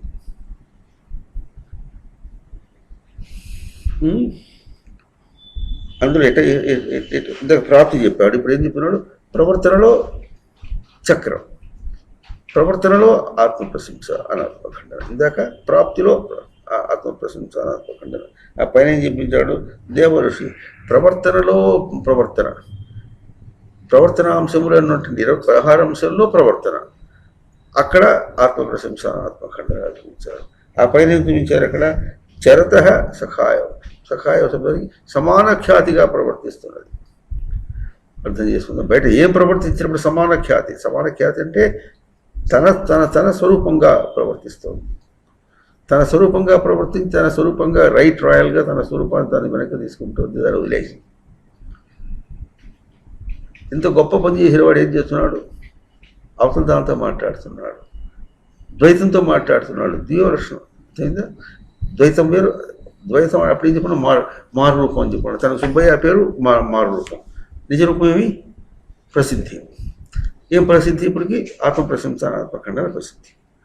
అంటే ద్వి శబ్దంలో కూడాను ప్రసిద్ధమైనది ఇదిగా ఉంటే దాన్ని మారురూపంగా ఏం చేసుకున్నాడు, సుబ్బయ్య అనే పేరు ఒకటి మారురూపం చేసుకున్నాడు.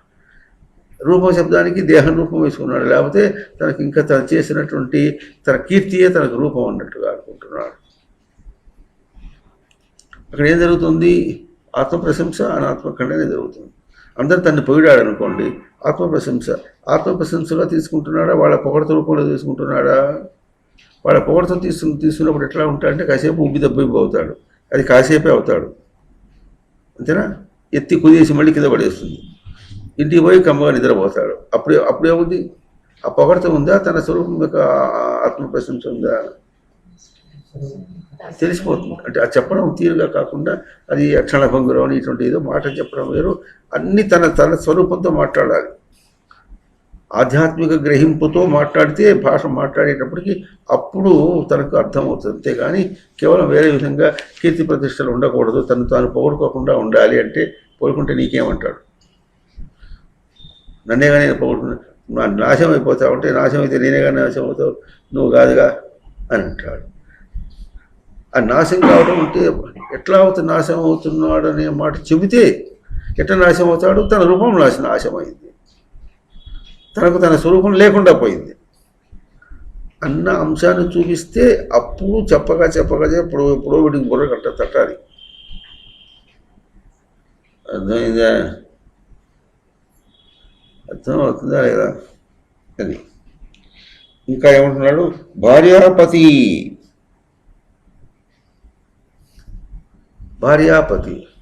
పతి పత్నం అనలే, పతి పత్ని అనలే, భార్య భర్త అనలే, ఏమన్నాడు? భార్య పతి అన్నా. భార్య అంటే భ్రీ భరణే ధాతు, పతి అంటే పారక్షణే ధాతు. పదవులు ఎట్లా ఏరాడు చూడండి, అది మనకు కావాల్సింది. ఛందస్సు కోసం రాసిన పదవులు అనుకున్నాం అనుకోండి, తీసుకొక్కరు అవతల పక్క పుస్తకాలు వదలవారేయాలి. తపస్సు లేదు అక్కడ, రాదది. ఎట్లా ఉంటుందంటే ఛందస్సు కోసం చూసుకుంటూ రాసేవాడు రాసే కవుల స్వరూపం వేరుగా ఉంటుంది, వాళ్ళ కవిత్వాలు వేరుగా ఉంటాయి. అట్లా కాకుండా కేవలం లోపల భావం తెలుస్తోంది, తాను వ్యక్తం చేసుకోవటం, తన నిజభావాన్ని అక్కడ వ్యక్తం చేసి బయటికి రావాలి, ఆ పదం రావాల్సింది, అవతల వాడికి చేరాలి అనుకున్నప్పుడు ఎట్లా వస్తే చూసినట్టు వస్తే పదములన్నీ. వేదములు అట్లాగే వచ్చినాయి. వేదములు అట్లా వస్తే ఇప్పుడు మనం ఏం చేస్తున్నాం? వేదంలో కర్మకాండ ఎట్లా చేసాం అంత బయట ఆచరణ, బయట క్రియగా చూపించాము. తనతో ఏమి సంబంధం లేకుండా చేశాడు. తనతో సంబంధం లేకుండా ఎట్లా ఉంటే తనతో సంబంధంగా ఆ ఏడు దర్శనములు చూపించింది. అది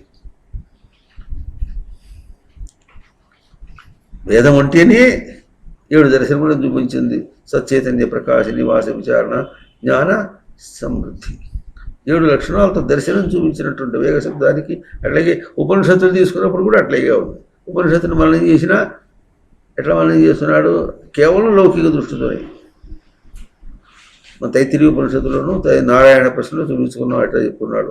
అన్ని పాటిగా ప్రతిదీ అట్లా చేసుకుంటే అది ఎట్లా అవుతుంది? వేదం అది కాదు కదా, అక్కడ వేదమే లేదు, వేద లక్షణాలు లేవు. కనుక భార్యాపత్ని, భార్యాపతి అని అంటున్నారు. భార్య అంటే భ్రీ భరణే ధాతువు. భరణే శబ్దానికి అర్థం ఎట్లా వస్తుందంటే, తెలుగులో చెప్పుకుంటూ భారతం ముందు బరువు భారం తేడా, బరువుకి భారానికి తేడా ఎట్లా?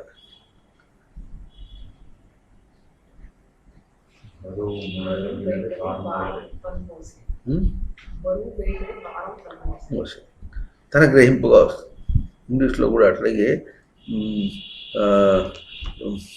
మాస్ ఉంటుంది, అవునా? దానికి గ్రావిటీ వేసుకుంటే దాన్ని వెయిట్ అవుతుంది. MG is wait. గ్రావిటీ అనేప్పటికీ తన అంశం వచ్చింది అక్కడ.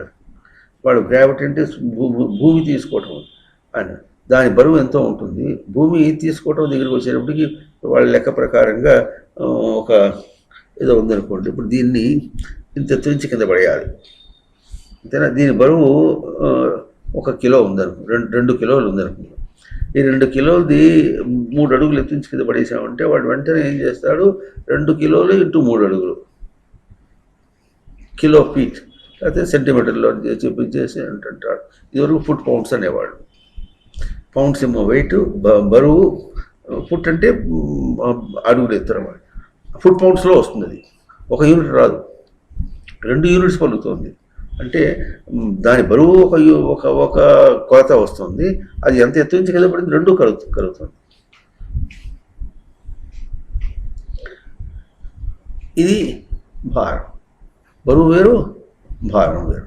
కనుక ఇప్పుడు దీని గురించి మాట్లాడుతున్నారు, బరువు గురించి మాట్లాడుతున్నారు, భారం గురించి మాట్లాడుతున్నారు. బయట బరువు లేదు, బయట బరువు లేకపోయినప్పటికీ తనకు భారంగా ఉంది. భార్య అంతేనా? మా ఆవిడ నా భార్య ఆ భార్య కూడా సరిపడు నా భార్య అంటాడు. ఒత్తు కూడా బలం. ఇంకేమర్థం అవుతుంది? ఎట్లా అర్థం అవుతుంది? నా భార్య అంటే అదేమిటి? నేను భరించే భారం అని. అక్కడేముందో తన దగ్గర ఉంది భారం. తన భారం మాట్లాడుతున్నాడా, అవుతుంది దాని గురించి మాట్లాడుతున్నాడా? అవునా? రెండు విధాలుగా ఉంటుంది. ఆమెమో అన్నీ అది కావాలి ఇది కావాలి అంటూ ఉంటుంది. అర్థమైందా? అది వీడు తెచ్చిపెట్టడానికి ఓ భారమే, తీసుకురాకపోయినా భారమే, అది భారమైంది.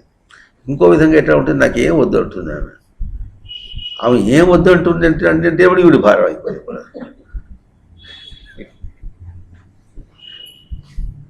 నిన్నేమన్నా అది అడిగారా ఇది అడిగారా అంటే అది కూడా భారమైంది. అర్థమైందా? ఇంకా భారం ఎట్లా అయింది? ఏదో క్షణభంగురం కాసేపు ఆవిడతో కులికాడు, అయిపోయింది. ఆ కులుకుడితో ఆవిడ ఊరికనే వచ్చింది. ఏంటిది? నువ్వు కాసేపు కులుకు వచ్చేప్పటికి ఆమె ఏం చేస్తుంది? గర్భధారణ చేసి ఒక శిశువు తీసి ఎత్తులో పెడుతుంది.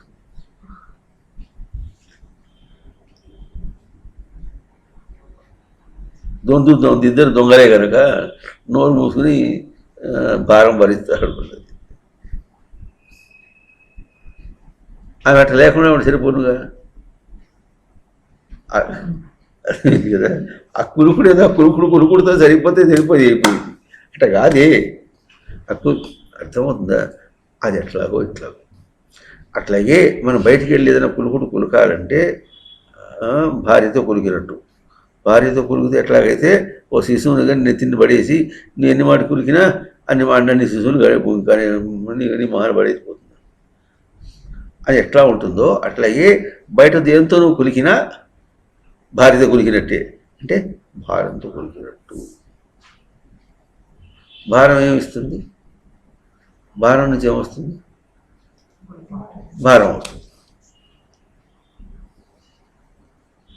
అర్థమైందా? సరే,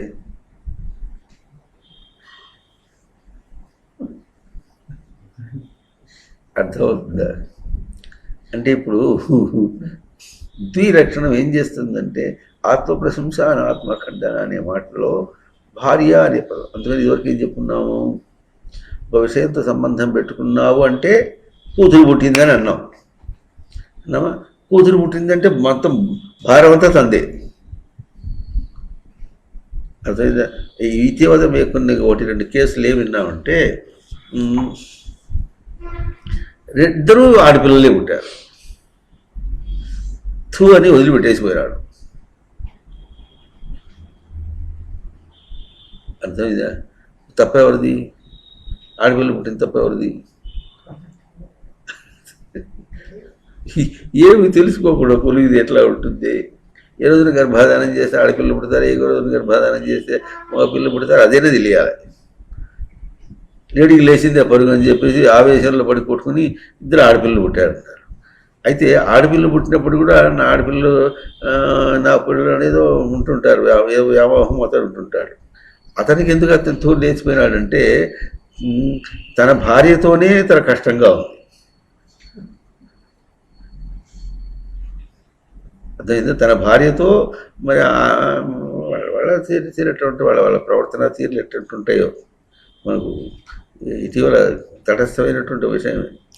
ఆమె ప్రవర్తన చూస్తే మాత్రం ఏ పురుషుడికి కూడా స్త్రీ యందు యోగ్యత గౌరవం ఉండదు.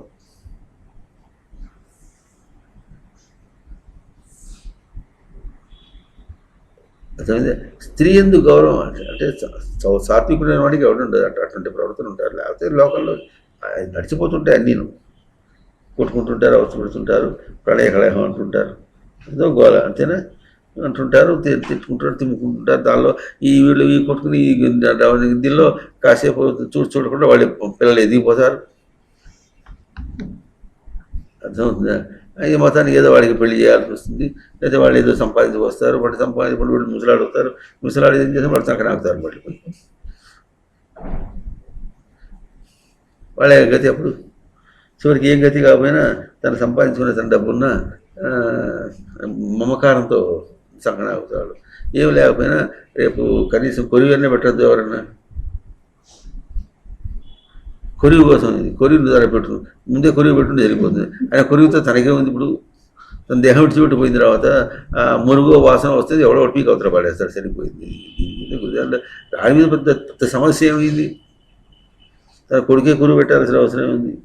కొరువు పెట్టకుండా పారేస్తే అవుతుంది గదులకు. ఇది కూడా మరి మనం దీనిలో వేసి పెట్టుకున్నాం చూసారా ఎట్లా ఉంటుంది. ఎక్కడ పడేస్తే ఏ పర్వతాల మీద పడేస్తే కొరుకుని తింటే గదలు తినేస్తే సరిపోయింది, అంతే. కానీ కొరివి పెట్టదు, రేపు తద్దినే పెట్టద్దు అంటాడు. ఇప్పుడు ఆఖరికి ఇప్పుడు అక్కడ ఆకలి వేస్తుందంటే ఈ తద్దిన సరిపోతుంది. ఇవాళ ఒక ఆయన ఎట్లాగే ఇవాళ తద్దిన ఉన్నాడు, ఆయన వాళ్ళ ఆయన తద్దిన ఉన్నాడు.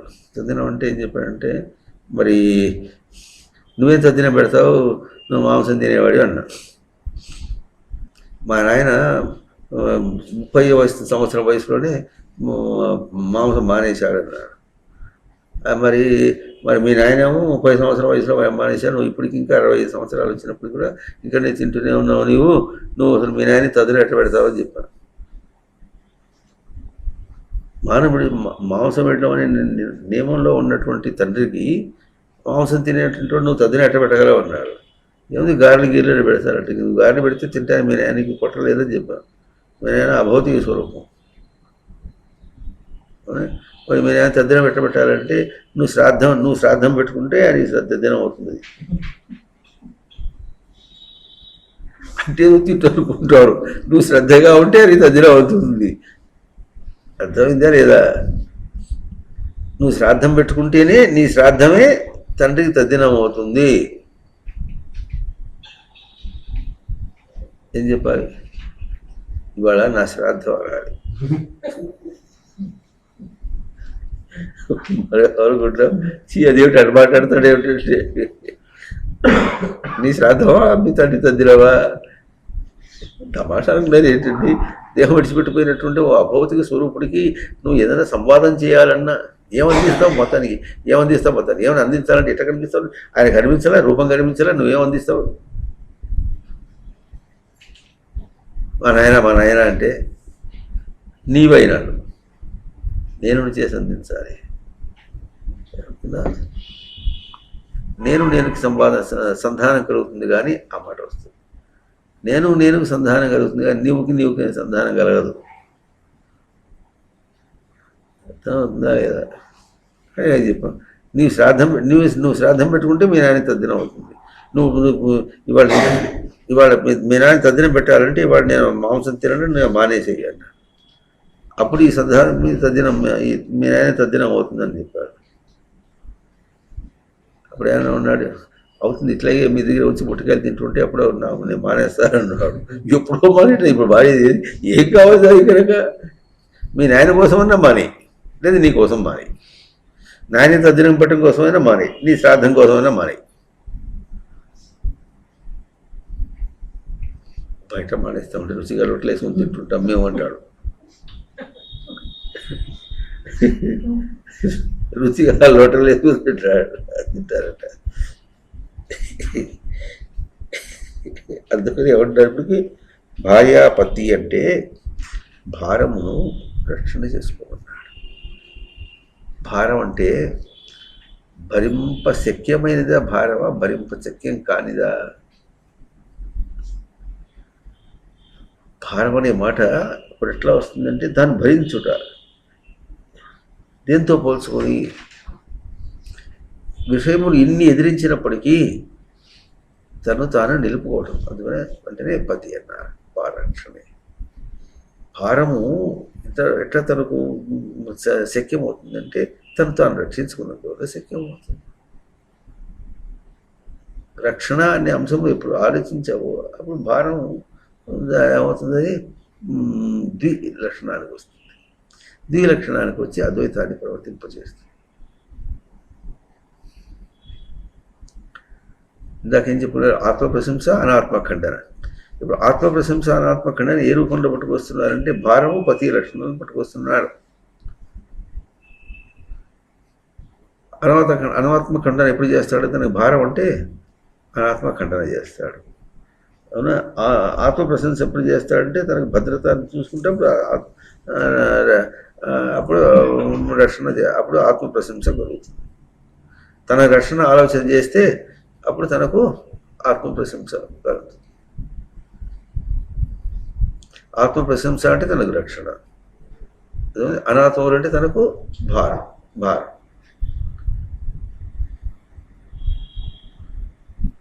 అందుకు ఇప్పుడు ఏమంటున్నాడంటే చెప్పి దాన్ని ఎట్లా ఉంటే విధాత్ర విహితవు అన్నాడు. విధాత్ర విహితవు. ధాతృ అంటే ధాతృని చేత, విధాత్ర అంటే అది కూడా డుధాయ ధారణ పోషణ యోగం. అంటే ధారణ అనే ధర్మము చేత విహితవు ధారణగా ఇవ్వబడింది. మాట ఎట్లనే చూడండి. మనకి రాకపోతే ఏమంటే బ్రహ్మగారు నీకు విధించాడు, నీ నెత్తిని రుద్దాడు, నువ్వు చెయ్యి అంటే నేను నెత్తిని రుద్దాడంటే నా నెత్తిని ఎందుకు రుద్దాడబ్బా, నాకేం పట్టింది, ఇంకా ఇంతమంది ఉన్న వాళ్ళు గడిపించారని నా నెత్తి మీద ఎందుకు రుద్దాడు అనుకోవాల్సి వస్తుంది. ఈ నెత్తి రుద్దడం ఇదేం కాదు. అంటే వచ్చేటప్పటికి అది విధాతృ లక్షణం ఒకటి, తనకు విహిత లక్షణం ఒకటి. అంటే అర్థం ఏమిటంటే అద్వైతాన్ని ఎట్లా రక్షించుకోవాలి అంటే తాను ద్విలక్షణమునందు ఆత్మప్రశంస అనాత్మఖండన అన్నటువంటి అంశముతో ప్రవర్తింపచేసినప్పుడు అద్వైతము యొక్క ప్రయోగము స్పష్టంగా సాగుతుంది.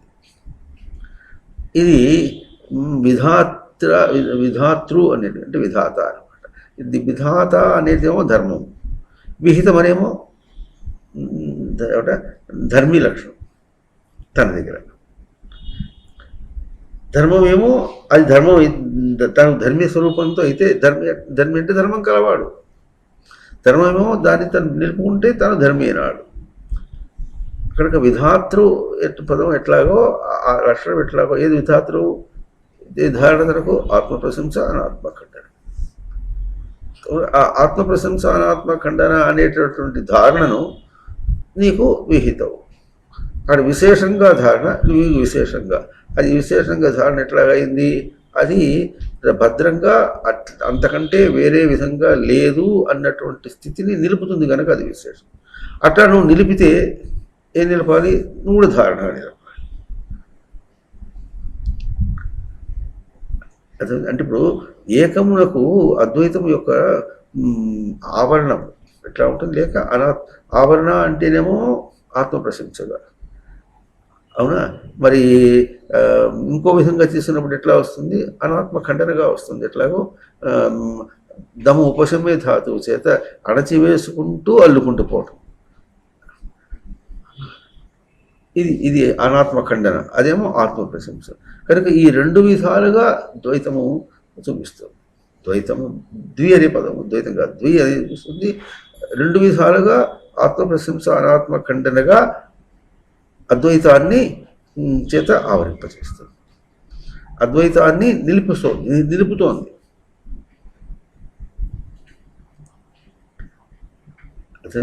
పొందుటను నిలుపుతోంది. పొందుటను ఏం నిలుపుతోంది? నువ్వు ఎట్టనుకున్నా సరే ఆత్మప్రశంస నీకు తెలియపోయినా, నువ్వు గుర్తించకుండా విషయ వాసనలతోనే, విషయాన్ని వదిలిపెట్టి విషయ వాసనలతోనే తను నిలబెట్టుకున్నాడు అనుకోండి. విషయ వాసనను నిలుపుకున్నప్పటికీ కూడా అక్కడ రెండు విషయం ఉంటుంది. తను నిలుపుకొని తనలో విషయ వాసనలు నిలుపుకున్నాడు. అవి తర్వాత వచ్చేవి, అంటే తనకు మారు రూపంగా వచ్చినవి. అవి తను ఎప్పటికైనా తన స్వరూపం కాదు కనుక అది వచ్చి ఏం చేస్తుంది? తన స్వరూపానికి తను కాదని చూపించి బయట నెట్టేటట్టు చేస్తుంది. విషయవాసన నెట్టేసుకుంటాడు వాడు. ప్రమాణం ఎట్లా? ఇదే ప్రమాణం. శైశవంలో ఎట్లా ఉన్నాడు, ఇప్పుడు అట్లా లేడు. అప్పుడున్న విషయవాసనలు బాల్యంలో లేవు, బాల్యంలో ఉన్నవి కౌమారంలో లేవు, కౌమారంలో ఉన్నటువంటి యవనంలో లేవు, యవనంలో ఉన్నటువంటి వార్ధక్యంలో లేవు. అర్థమవుతుంది? ఇప్పుడే తెలుస్తుంటాయి. ఇంకేం కావాలి నీకేం? ఏ పుస్తకం చూపించాలి, ఏ ప్రమాణం చూపించాలి? అన్నిటికీ ప్రమాణం నీవే. అంత గొప్పగా ప్రమాణం నీకే, నువ్వు అంత ద్వైతంగా ప్రవర్తించినప్పుడు కూడా ఆ ప్రమాణం నీవే అన్నట్టుగా చూపించేటట్టుగా అద్వైతాన్ని నిలుపుతుంది ఎవరు? ఆత్మప్రశంస అనాత్మఖండన అనేటటువంటి ద్విలక్షణం. అది ఎవరు? అష్టావక్రుని యొక్క అట్లా ఉక్తే వాక్యే ఉత్తరం. ఒక పరిభాషణకు ఇంకో పరిభాషణగా ఉత్తరం అంటే నిరంతర ప్రవర్తన ప్రాప్తిగా దాటింపచేసేటటువంటి స్వరూపం. ఒక పరిభాషణ ఇంకో పరిభాషణగా. ఇప్పుడు ఏ పరిభాషణ? ఒకటేమో వ్యావహారిక పరిభాషణ, ఇంకోటేమో తన పరిభాషణ. వ్యావహారిక పరిభాషణ ఏంటంటే నామరూప క్రియాగుణములతో ఆ భాషతో వెళుతుంది, అది పరిభాషణ. దానికి ఎట్లా ఇప్పుడు ఈ పరిభాషణ ఎట్లా ఉంటుందంటే ఆత్మప్రశంస అనాత్మఖండన ఈ పరిభాషణ ఏం చేస్తుంది? ఆయా నామరూప క్రియాగుణములతో ఉన్నటువంటి పరిభాషణ నందు నిరంతర ప్రవర్తన ప్రాప్తిగా ఈ పరిభాషణ ఉంటుంది, ఉండి తరింపజేస్తుంది, దాటింపజేస్తుంది.